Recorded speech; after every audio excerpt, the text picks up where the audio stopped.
Goeienaand van my kant af, Jaco Versveld en jy is weer welkom om saam te luister na vanaand se uitsending van Fokus. Fokus is die program waar ons die afgelope week se nuusgebeure indringend bekyk, van die belangrikste nuusgebeure saam met 'n aantal kenners. Jy luister na die program op Pretoria FM en jy kan ook daarna kyk op sosiale media indien jy weer daarna wil kyk. Baie dankie aan Dian van der Berg en Pinaar Logner vir die tegniese versorging van die program. Ons gaste in vandag se program geen bekendstelling nodig nie. Hier aan die linkerkant Willie Spies, hy's 'n direkteur van die prokureursfirma Hurter Spies ingelyf, en dan langsom Roland Henwood, politieke ontleder verbonde aan die Universiteit van Pretoria. Goeienaand. Goeienaand Jaco, goeienaand Willie en ook aan ons luisteraars. Daar's 'n hele paar interessante gebeure wat die afgelope week die aandag getrek het, maar wat vir my uitstaan is Vrydag aand, die afgelope Vrydag aand, die 6de Junie, by 'n spoggeleentheid van die Swart Sakeraad het president Cyril Ramaphosa weer swart ekonomiese bemagtiging uitgelig. Hy het gesê dit is goed vir die ekonomie, as ek nou sy aanhaling vry kan vertaal.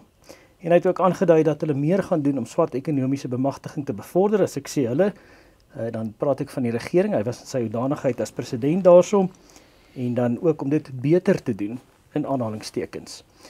Roland, as ek by jou kan begin, stem jy met die president saam? Nee, glad nie. Ek dink ons moet versigtig hierna gaan kyk. In die eerste plek, hierdie is ANC beleid, is nie regering vir nasionale eenheid se beleid nie. Tweedens, dit is 'n verbeter poging van die ANC om verlore aansien te herwin. Maar ek dink hierdie keer gaan dit waarskynlik nie so maklik wees nie. Ons het gesien in die onlangse meningsopnames dat die kwessie van swart ekonomiese bemagtiging en regstelling soos wat die ANC dit doen, glad nie meer die steun van so baie mense geniet nie, ook nie van mense in die ANC nie. So daar's besig om 'n verskywing in Suid-Afrika plaas te vind. En die rede is dood eenvoudig. Die meerderheid mense in Suid-Afrika kry nie die voordele van die beleid van swart ekonomiese bemagtiging nie. Daar's 'n klein politieke elite wat oor en oor bevoordeel word, en dit is baie sigbaar, en dit is waarom mense begin sê, maar ons wil nie hier hê nie, want dit werk nie vir ons nie. So, die president het die afgelope paar weke dit sy missie gemaak om hierop te fokus en dit as absoluut die wonderlikste ding ooit in Suid-Afrika te probeer verkoop. Daar's 'n klompie aspekte wat 'n mens hier kan uitlig. In die eerste plek, die syfers maak nie sin nie. Die berekeninge wat agter dit sit maak nie sin nie. Tweede ding is, hy gooi dit oor die boeg van transformasie en dan is hy besig met 'n baie gevaarlike argument waar hy begin sê, almal wat nie met die ANC standpunt saamstem nie, is teen transformasie en is besig om terug te krap na die verlede. Met ander woorde, dis mense wat apartheidsaanhangers is. Nou dis 'n onaanvaarbare argument, is 'n baie gevaarlike argument om te maak, maar dit lyk steeds of dit nie meer die aftrekking kry wat dit gekry het nie. En ek dink as 'n paar eenvoudige beginsels wat hier onderliggend aan is. Die ANC-elite is bevoordeel deur die bemagtigingstransaksies en beleide wat die regering van die ANC gevolg het. Geen twyfel nie, ek dink president Ramaphosa seker die beste voorbeeld van die, noem dit maar die sukses daarvan. Maar daar's 'n paar ander aspekte. As jy nie ekonomiese groei het nie, oor 'n lang tydperk nie, dan praat ek van die groeikurwes wat ons sien in plekke soos in Indië en China. As jy nie daai tipe groei het nie, dan kan jy nie hierdie beleid gaan toepas nie. Want dan is jy besig met 'n beleid van plaasvervanging. En dit is wat ons mee sit, basies van 1994 af, maar versneld in die tydperk van president Zuma en die tyd van president Ramaphosa. So ons het nie meer 'n beleid van transformasie of 'n beleid van verbreding van geleenthede sodat meer mense 'n meer inklusiewe ekonomie kan hê nie. Wat ons kry is agteruitgang as gevolg van 'n krimpende ekonomie en die getalle wat eenvoudig nie meer sin maak nie. Jy sit met 'n meerderheid wat in die plek van 'n minderheid moet inkom. As ons kyk na die nuutste regulasies oor indiensneming wat in 5 jaar bereik moet word. Die enigste manier om dit te doen is om mense te vervang. Maar daar's nie genoeg poste nie. So dit gaan nie 'n beduidende verskil maak nie. Dit gaan wel 'n baie groot negatiewe effek hê, want dit gaan openlik begin diskrimineer teen 'n bepaalde segment van die Suid-Afrikaanse bevolking. En daai segment is wit, bruin en Indeër mense. Hulle gaan ly onder hierdie beleid. dit maak eenvoudig nie sin nie. Ons sit met 'n beleid van plaasvervanging, nie transformasie in die breë sin soos wat baie mense dit sou verstaan nie.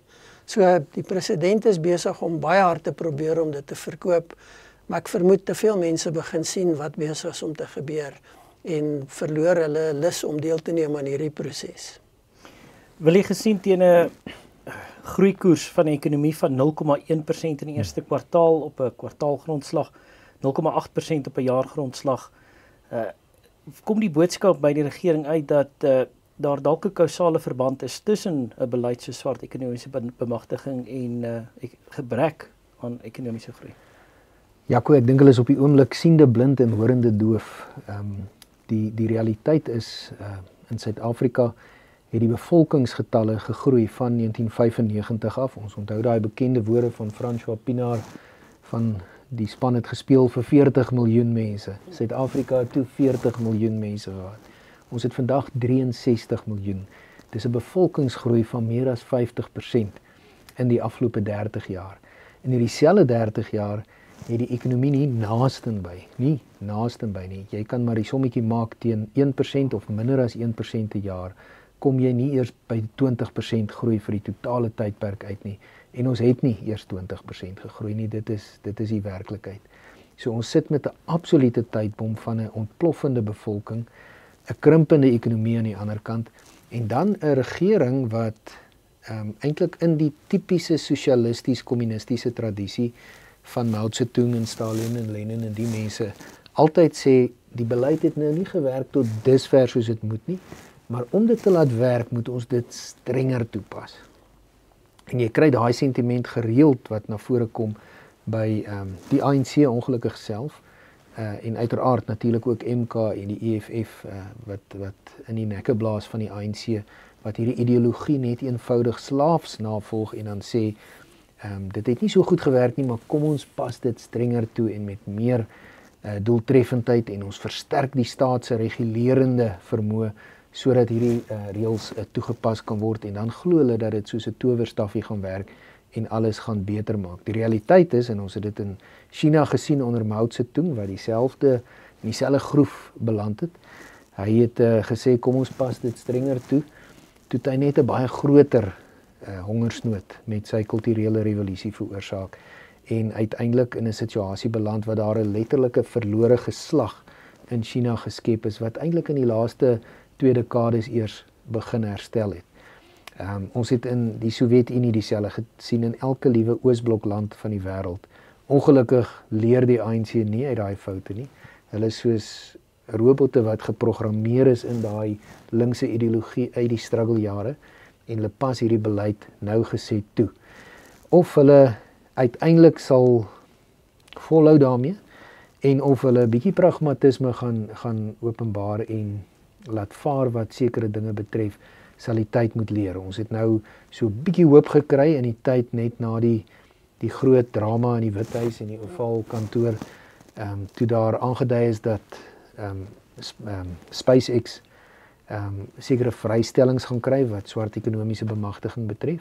Maar nou aan die een kant sê hulle dit, maar aan die ander kant het dit nou bekend geword dat ICASA begin met ondersoeke om wat hulle beskou as sogenaamde onwettige toetrede tot die mark. En dit is waar Suid-Afrikaners nou eenvoudig met 'n Botswana of 'n Lesotho lisensie vir 'n skotteltjie opsit en self toegang tot SpaceX kry. Hulle is besig met stappe om hierdie polisieeringstaak groter te maak. So ek is selfs bekommerd dat die toegewing na SpaceX se kant toe gepaard gaan met hierdie tande na die ander kant toe en die saak in 'n totaal verkeerde rigting trek.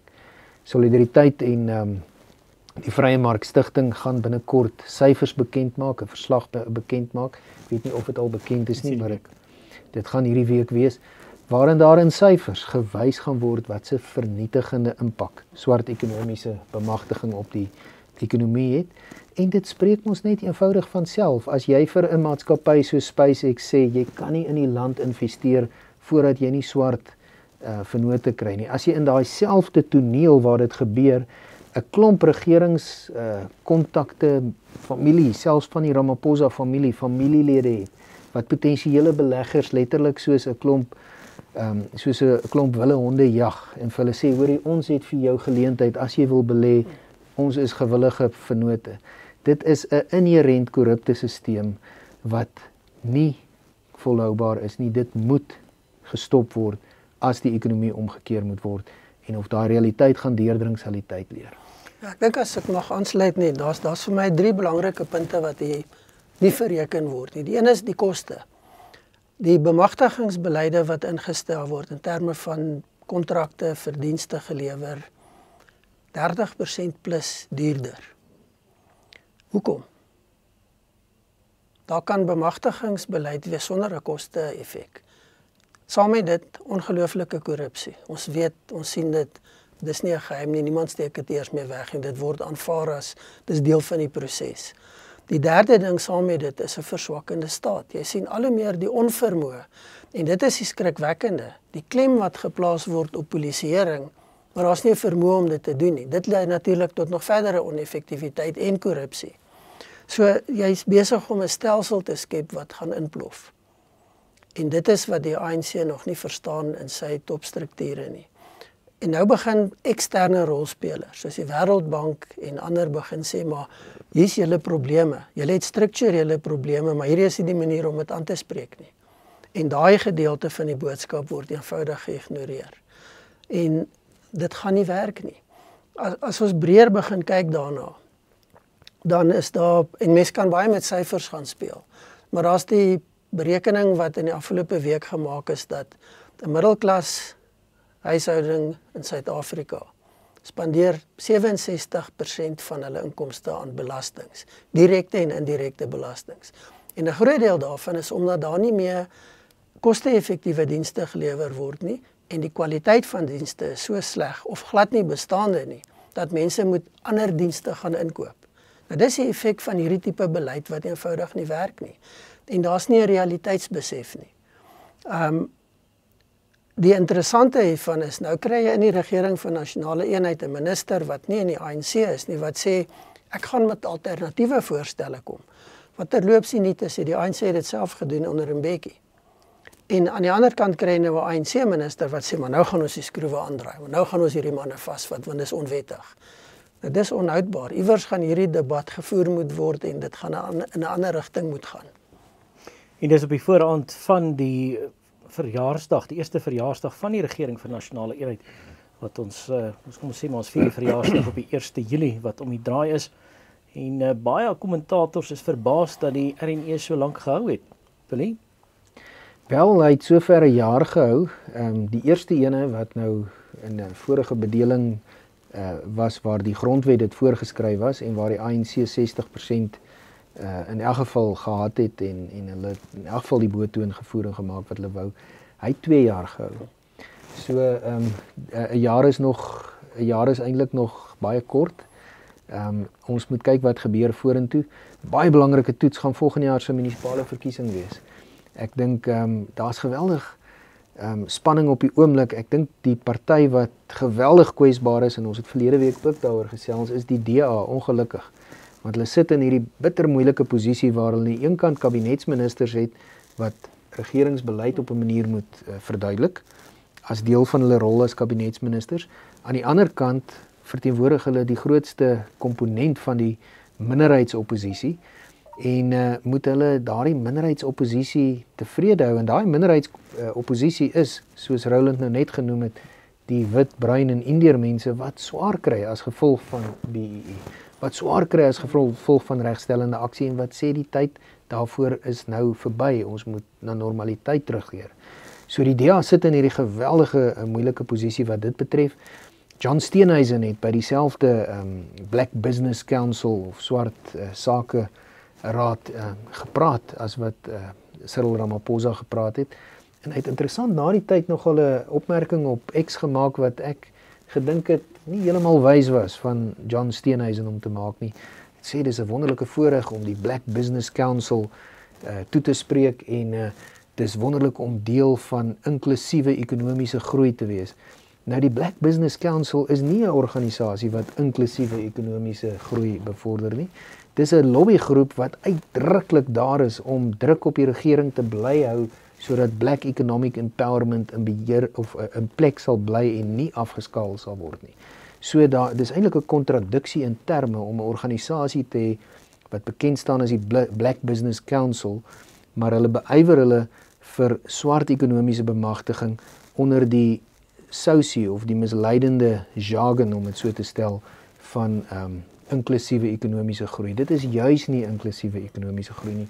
Dis juis ekonomiese groei wat eksklusief is, wat bewaar word vir 'n swart elite, wat polities gekonnekteer is en wat eenvoudig die ekonomie doodgewurg het die afgelope 25 jaar. So geweldige spanning vir die regering van nasionale eenheid. Daar sal wyser omgegaan moet word deur DA-ministers binne die regering van nasionale eenheid. Hulle sal duideliker hulle sê moet sê en hulle sal duideliker hulle woord moet laat geld om te keer dat hulle nie meegesleep word in hierdie sleurstroom van ANC-ideologie wat baie realisties klink as jy daar tussen 'n groot meerderheid ouens is wat dieselfde taal praat. Jy kry 'n tipe van 'n groepsdenke. Dit klink normaal en dit klink goed, maar 'n ou moet selfdissipline aan die dag lê. En dit vind ek by sekere DA-ministers ongelukkig nie so sterk soos by sekere ander DA-leiers nie. Dit gaan waarskynlik die regering van nasionale eenheid se grootste toets wees in die volgende 2 jaar en ons sal oor 'n jaar van nou af kan sê of hy die eerste RNE oorleef het of nie. Ek weet nie, ons sal moet kyk. Ek dink die belangrike punt is die DA sit in 'n moeilike posisie binne die regering van nasionale eenheid want die ANC tree op as 'n ANC meerderheid, my beleid. En julle moet nou maar saamwerk. En ons het gesien hoe vinnig het die beskuldigings gekom toe daar so 'n bietjie druk uit die DA en van die ander ministers gekom het. Sien net die DA nie. Wat gesê is, maar julle kan nie oppositie wees binne die kabinet nie, want julle is nou deel daarvan. Asof dit sou beteken jy moet nou ANC-beleid gaan toepas. Nou dit was nooit die veronderstelling nie. Ek dink nie dit was ooit die afspraak van enige van die partye wat lid is van die regering van nasionale eenheid nie. Maar die ander uitdaging wat die DA mee sit en dit is die tipe politiek wat Ramaphosa aan die ANC speel, is om die hele tyd die DA voor te stel as 'n remskoen, as 'n party wat teen transformasie is, wat teen swart mense is. Ek meen dit word amper in soveel woorde gesê. Hierdie is 'n eksklusiewe wit party. Nou wat dit doen is dit skep 'n wit-swart verdeling, maar dit skep ook 'n klasseverdeling in die wit gemeenskap en met breinmense wat sê julle is die elite. Julle kyk net na julleself. En dis natuurlik 'n wanvoorstelling as dit kom by die DA wat baie meer divers is as enige ander party. Maar ek dink daarin lê die groot uitdaging. En dis waarskynlik hoekom 'n John Steenhuisen by die Black Business Council gaan praat, want hy moet daai beeld afbreek dat hy is nie anti-swart nie. Hy is anti-swak beleid. En ander leiers in kleiner partye kan dalk makliker hierdie gaping skep. Steenhuisen kan nie dit doen, hy kan nie bekostig om dit te doen nie, want as hy nie gaan groei in swart steen in die volgende verkiesing nie, gaan die DA bly waar hulle is. En dis 'n baie moeilike balans om te hou. Saam met dit natuurlik, en ek dink dis vir my die vraag is, dis nie net die ANC wat kan besluit wie bly in die RNE nie. 'n Party soos die DA gaan waarskynlik 'n strategiese besluit moet neem van wanneer tree ek uit.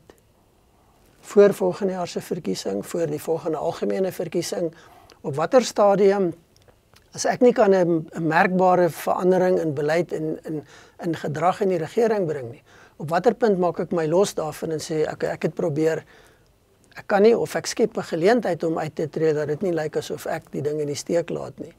Want weer as ons histories gaan terugkyk, dit het die nasionale party nogal gekos, die manier wat hy onttrek het en die tyd wat hy onttrek het.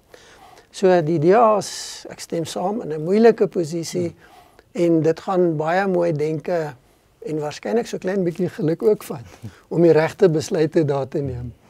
So sê Roland Henwood, hy is 'n politieke ontleder verbonde aan die Universiteit van Pretoria en saam met hom op die bank is Willie Spies, direkteur van die prokureursfirma Hurter Spies ingelyf. Jy is ingeskakel op Fokus op Pretoria FM, op die klankgolwe en op sosiale media. Ons gaste vandag in die ateljee, Roland Henwood, politieke ontleder verbonde aan die Universiteit van Pretoria en Willie Spies, direkteur van die prokureursfirma Hurter Spies ingelyf. Ons het flissies gesels oor die ANC se beleid wat op hierdie stadium die regering van nasionale eenheid se rigting amper wil ek sê bepaal, maar op plaaslike regeringsvlak, veral in die metrorade en so, is daar ook gevalle waar ons sien dat samewerking tussen verskeie partye nodig is En een daarvan is Johannesburg, die Johannesburgse metroraad, en die naweek se media was vol daarvan dat Helen Zille op hierdie stadium, die federale voorsitter van die DA, dalk al haar tande slyp vir die burgemeesterspos van die metroraad. Nou, sy is geen onbekende wat plaaslike regering betref nie, ook provinsiale regering. Sy was vir 2 termyne premier van die Wes-Kaap, sy was die burgemeester van Kaapstad, en nou lyk dit asof sy dalk teenstand wil bied teen Dada Morero, wat toe hy hierdie aankondiging gehoor het, of die gerugte gehoor het, het hy gesê, hy lag maar net daarvoor. Willie, wat is jou mening daarvan? Eers so 'n bietjie op 'n ligte trant, hier in die ou 80er jare se politiek, het die nasionale party en die KP van destyds lekker met mekaar gestry. En as die KP dan nou 'n kandidaat hier uit die Johannesburg, Pretoria areas ontplooi het om daar in Potgietersrus of waar ook al te gaan staan vir die KP, dan het die nasionale party gesinde pers altyd gepraat van die reistas kandidate. Nou, Helen Zille, weet ons, was burgemeester van Kaapstad met baie groot sukses. 'n Mens moet dit nie wegneem nie. Sy was uitstekende burgemeester. 2006, ek was vir so rukkie saam met haar in die parlement, en toe het sy uit die parlement uitgetree, burgemeester van Kaapstad geword, en die res van die Kaapse geskiedenis ken ons baie goed. Dis 'n stad wat vandag nog baie goed bestuur word. Helen het self al gesê dat sy besef dat die metro's hier in die noorde van die land 'n prentjie van 'n ander kleur is vergeleke met Kaapstad, want toe sy in 2006 Kaapstad oorgeneem het vir die DA, of eintlik vir 'n koalisie van partye wat onder die DA se leiding gestaan het, was die administrasie nog baie ervare. Dit was maar eintlik nog die administrasie wat uit die vorige bedeling gekom het, en hy het geleidelik verander, maar hy was nog redbaar geweest. Hier in die noorde van die land is dit 'n totaal ander storie. Tshwane, Johannesburg, Ekurhuleni sit al drie met 'n realiteit van munisipaliteite wat nog altyd onder ANC beheer was. En hier in Tshwane het Silje Brink met die krisis gesit dat hy 'n amptenary het wat net eenvoudig ondermynend was. Presies dieselfde ervaring in Johannesburg gewees, waar die DA geleide koalisie wat vir 'n kort rukkie regeer het, net eenvoudig ervaar het dat hulle met 'n obstruktiewe amptenary sit waarmee hulle amper niks kan uitrig nie, en dan vir 'n ANC wat sy tande sit en slyp en op die regte stadium in koalisie met die EFF en Action SA wat dan toe nou hulle rigting verander het, en dan die twee regerings in sowel Johannesburg as die Tshwane metro in die ander rigting laat gaan het. Gaan Helen Zille dit regkry? Dit is 'n baie goeie vraag, maar ek kry die indruk van die kantlyn af dat haar aankondiging 'n bietjie geesdrif binne die DA-geleedere van oor die hele spektrum van DA-leiers gebring het. Ek sal nie verbaas wees as dit tog gebeur nie, as hy tog staan. En dan is 'n tweede baie belangrike ding dat onder Helen Zille se leierskap het die DA meer swart steen getrek as onder Mmusi Maimane se leierskap. Dis 'n statistiese feit wat as mens kan doodgewoon die Tshwane munisipale verkiesingsuitslae van 2011 en 2016 met mekaar vergelyk, dan sien jy dat in die townships die DA beter gedoen het in 2011 as in 2016. Nou, daar's verskeie faktore wat 'n rol gespeel het. Die EFF het na vore getree as 'n sterk alternatief. Baie mense wat uit protes vir die DA dalk sou stem, het toe vir die EFF gestem. Daar's 'n verskeidenheid ander faktore, maar dit is 'n realiteit dat dit nie noodwendig 'n swart leier is wat swart steen vir die DA trek nie. Swart mense wat breek met die ANC, swart mense wat kies vir die middel eerder as vir links, is mense wat doelbewus daai keuse wil uitoefen. Dit is mense wat juis wil wegbreek uit die rasse vorms wat so eie aan ons politiek geword het. Persoonlik dink ek dis 'n goeie ding.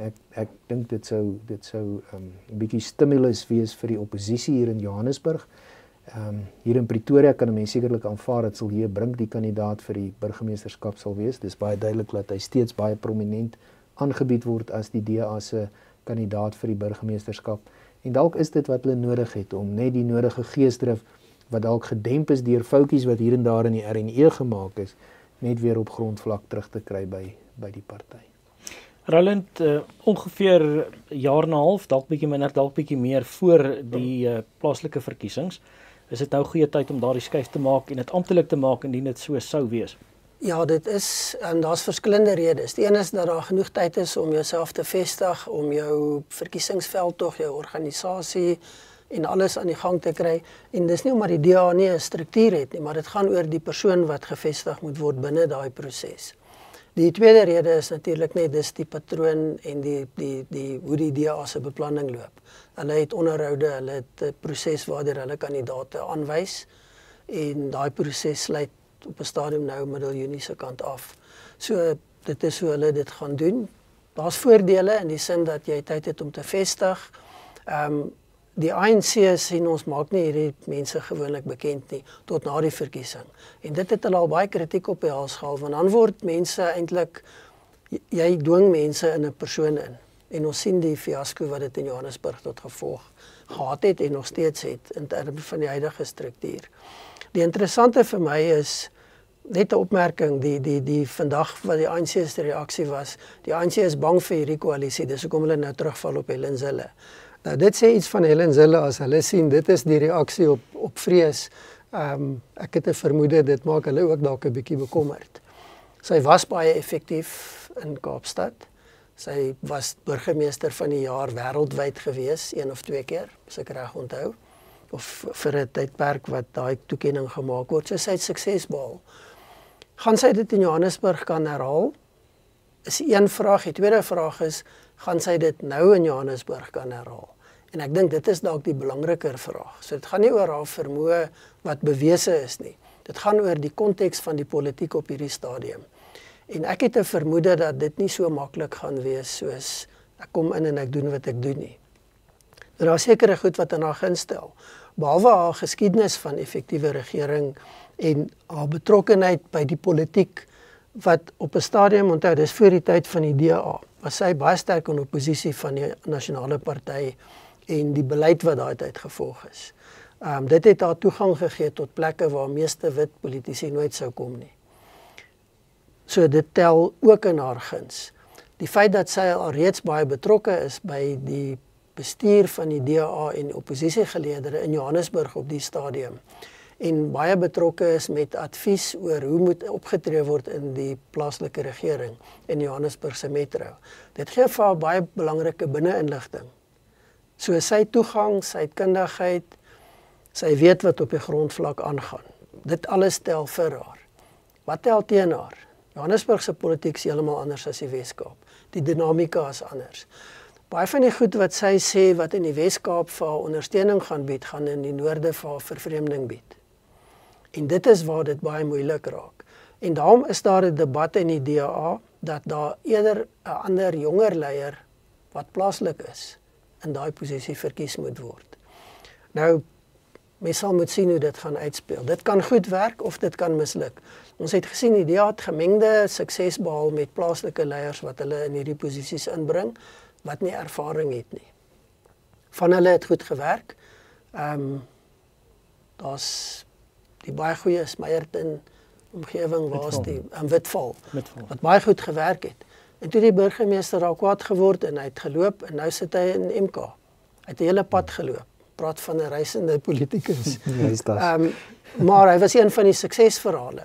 En daar was ander wat minder suksesvol was. Beide in Tshwane en in Johannesburg se metro. So daar's baie moontlikhede, maar daar's ook baie risiko's wat hiermee saamgaan. 'n Mens gaan moet sien hoe dit uitspeel.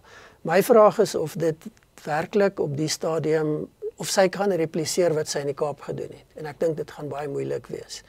Daar's 3 uitdagings. Een is om 'n verkiesingsveldtog te stuur wat vir jou die grootste party maak. As die DA nie die grootste party is nie, dan sit hy waar hy nou sit in Gauteng. So hy moet die grootste party wees, gaan onwaarskynlik 'n volstrekte meerderheid kry. Tweede belangrike vereiste is om dan 'n werkbare koalisie saam te stel. Nou sy is vaardig daarmee. Sy het dit gedoen in moeilike tyd in die Weskaap, maar weer eens, ander politieke konteks. Die uitdagings nou is baie anders. En dan moet 'n mens dit sê, baie van die vyandigheid teenoor die DA is mense wat uit die DA uitpad gegee het as gevolg van persoonlikhede en allerlei ander gevegte binne die party. Dit maak dit moeiliker. En dan die derde ding is die amptenaarskorps wat Willie na verwys het. As jy wil suksesvol regeer, of dit Tshwane of Johannesburg of Ekurhuleni is. En ek dink dit is een van, en dalk is dit maklik vir my om dit te sê, maar dalk een van die foute van die verlede, is dat daar probeer word om met hierdie amptenaarskorps saam te werk. Ek dink dis nie moontlik nie. So as jy daai koalisie saamgestel het, dan gaan jy baie vinnig moet begin ontslaa raak van mense. Nou ek weet dis nie so maklik nie, maar as jy nie dit doen nie, dan is jou koalisie gedoem en jou regering gaan baie sukkel. En dan moet ons onthou, saam met dit, die agteruitgang en die omvang van probleme is geweldig. Ek dink dis groter as wat meeste mense besef. En dit beteken jy gaan nie tyd hê om met amptenare te sukkel, soos wat Cele Brink hier gehad het met die stakings en die goed nie. Jy gaan baie vinnig moet inkom, jy gaan hard moet inkom, anders gaan jy nie genoeg gedoen kry om vir jou momentum te gee vorentoe nie. En die vraag is Helen Zille die persoon om dit te doen in Johannesburg? En dis 'n oop vraag vir my. Interessante tye wat voorlê.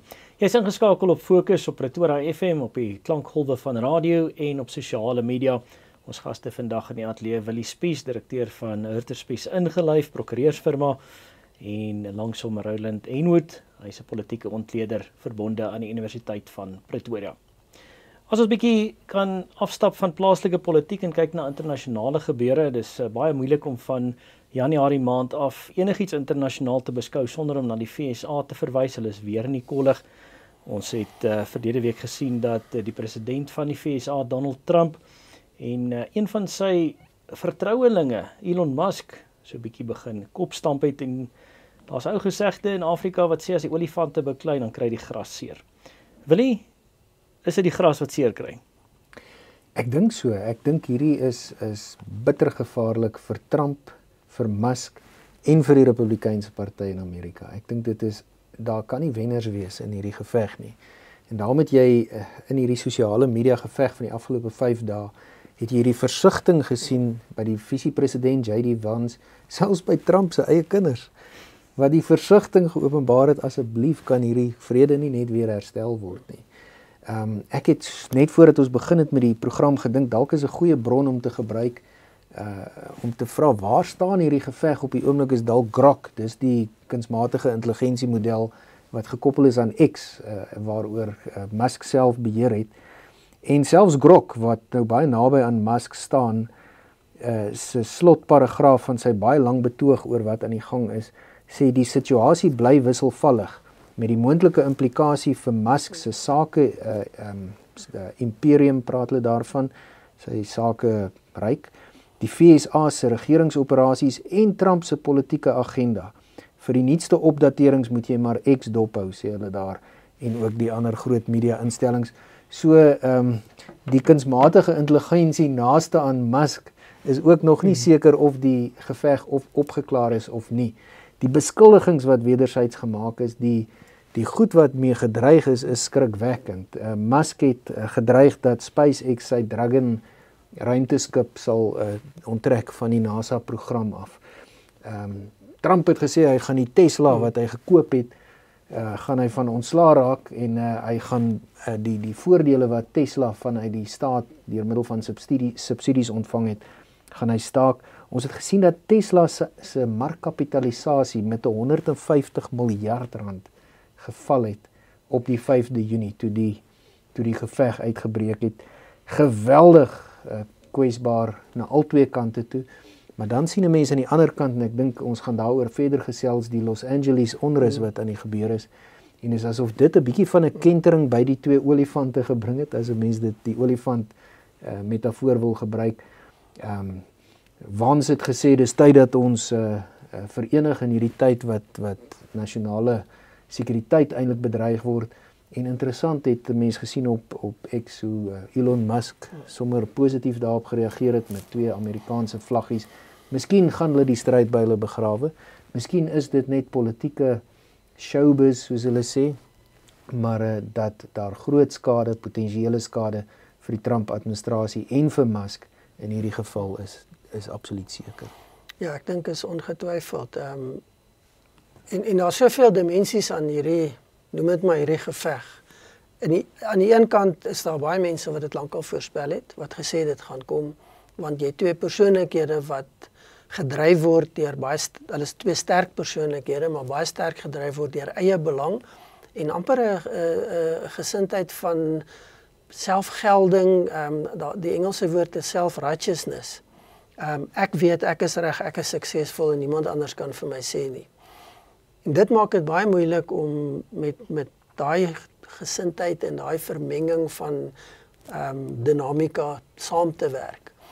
Daarmee saam die feit dat beide eie belange nastreef as sekerlik een van die groot komponente van dit wat hulle doen.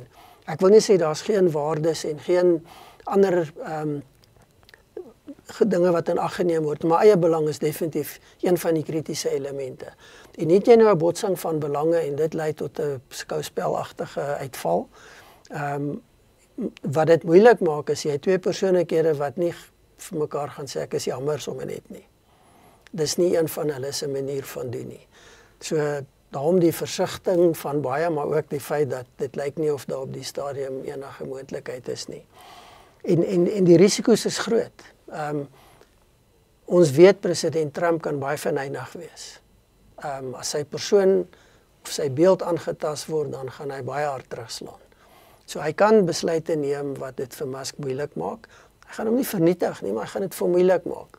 Maar Musk enerzijds, hy's nie 'n politieke amptsbekleder nie, maar sy tegnologiese empire, sy finansiële vermoëns maak en sy aansien in daai sin maak van hom 'n baie belangrike rolspeler en een wat net soveel skade kan aanrig indien hy sou wou. As hy sou onttrek aan die ruimteprogram, NASA op die stadium het nie die vermoë om iets te doen nie. Dan beteken dit die VSA is afhanklik van Rusland. Of hy moet begin saamwerk met nuwe vennote soos Indië of China om in die korttermyn sy ruimteprogram te ondersteun. Sy mense wat in die ruimte sit te kan bedien en uit gaan terughaal en so. So dit is onwaarskynlik, maar dit is een van die kwessies. Maar daar's 'n groter bedreiging. En ek sien daar word nou gepraat en president Trump het gesê as Musk dit sou waag om demokrate te finansier. Ek dink nie dis die grootste bedreiging nie. Ek het 'n vermoede dat Musk waarskynlik meer beredeneerd sal wees en hy gaan Republikeine finansier wat gekant is teen Trump. En dit gaan 'n geweldige slag vir Trump wees as hy dit doen, want hy gaan sukses behaal soos wat hy behaal het in die aanloop tot die presidentsverkiesing en op ander terreine wat hy betrokke geraak het. So die groot probleem vir Trump is nie dat hy die demokrate gaan sterk maak, dat Musk die demokrate gaan sterk maak nie. Indirek, hy gaan die Republikeinse party verdeel, want hy gaan die oppositie, en daar's baie oppositie in die Republikeinse party teen Trump. Dis nie altyd so sigbaar nie, maar is nog altyd daar gewees, en dit gaan waarskynlik ontwikkel in elk geval as 'n teenvoeter vir die post-Trump era. So dis nie 'n anti-Trump gesindheid nie, maar dis 'n alternatiewe denke en optrede binne die Republikeinse party en so 'n bietjie ander rigting as wat Trump spesifiek aanpas. En dit maak waarskynlik dat hierdie geveg reperkusies kan hê wat vir die Republikeine nogal gevolge kan inhou. En dit het ons klaar begin sien. Hoe Republikeinse kongreslede begin probeer paai het en hulle wil nie teen Trump nie, maar hulle het ook baie vinnig uitgereik na Musk toe. Want hulle besef wat hier kan gebeur. Wil iets flissies daarna verwys, dit is die Kaliforniese onrus die laaste 3 dae nadat daar toegeslaan is op onwettige immigrante, 2000 lede van die nasionale wag wat ontplooi is die eerste keer in 60 jaar wat die nasionale regering ingryp om die nasionale wag te ontplooi, was laas in Lyndon B. Johnson se tyd gedoen in die staat Alabama en dit het die steun van Elon Musk ook uitgelok soos Willie genoem het. Steun dit jou punt wat jy nou net gemaak het, die feit dat Elon Musk sy optrede daar gesteun het en nie uitgereik het na die demokrate wat die staat sowel as die stad Los Angeles beheer op hierdie stadium. Ons het so 'n minuut tyd. Ek dink nie Musk kan bekostig om na die demokrate uit te reik op die stadium en hy weet dit. Baie belangrik, die konflik wat jy hier sien, is 'n konflik wat eie is aan federale strukture. En dit is die deelstaat Kalifornië het 'n autonome regering, hy het die reg om besluite te neem en hy het sy eie interne sekuriteits- en polisieeringsfunksies. En is ongehoord dat 'n president doen wat president Trump nou gedoen het. En waarskynlik is dit deel van sy politieke strategie om nie net die demokrate onder druk te plaas nie, maar om wat hy sê, hy wil al die blou state, die demokraties gesinde state, wil hy rooi maak. So hy is dood eenvoudig besig om die autonomiteit van Kalifornië te ondermyn. Of dit die regte beste besluit was, dit gaan niemand ooit kan een of ander kant toe werklik motiveer nie. Ons het hoeveel gevalle gesien van grootskaalse opstande, geweld, brand van geboue, motors, en nog nooit is die nasionale wag sonder die versoek van die gouverneur ontplooi nie. So hierdie gaan nie net oor die opstande en die immigrasie kwessie nie. Hierdie is deel van Trump se magstryd teen die demokrate en 'n staat soos Kalifornië wat vir hom 'n probleem is. Wil jy laaste minuut behoort aan jou slotopmerking? Baie interessant, derde moontlikheid. Musk het 'n peiling op sy eie X-bladsy geplaas om te vra of dit dalk tyd is vir 'n derde politieke party in Amerika. Daar word gepraat van the America Party en wat volgens Musk dan self sal kuiter vir die 80% Amerikaners in die middel. Die peiling het meer as 5 miljoen stemme uitgelok en ek dink so wat 80% van die mense wat gestem het. Nou ja, dit is mense wat op Elon Musk se X-bladsy is. Meer as 80% het gesê ja, hulle dink so. So hierdie geveg is nog nie verby nie, soos wat Elon Musk se eie kunsmatige intelligensie sê. Ons moet dit dophou. Dit sal jammer wees vir konservatiewe politiek in Amerika. Dit sal sleg wees as die Republikeinse party skade ly en as hier 'n breuk kom. Die groot verloorder sal verseker die Republikeinse party wees. En hoe dit gaan uitspeel in die volgende paar weke sal ons moet sien. Maar miskien het die onrus in Los Angeles net die nodige nugterheid tussen die twee groot manne gebring om 'n bietjie meer gefokus en 'n bietjie meer bedagsaam teenoor mekaar op te tree. Baie dankie Willie Spies, hy is die direkteur van die prokureursfirma Hurter Spies ingelyf. Ons ander gas vanaand, Rylan Henwood, hy is 'n politieke ontleder verbonde in die Universiteit van Pretoria. Baie dankie ook aan Pienaar Logner en Dian van der Berg vir die tegniese versorging van die program. Ons groet tot oor 2 weke.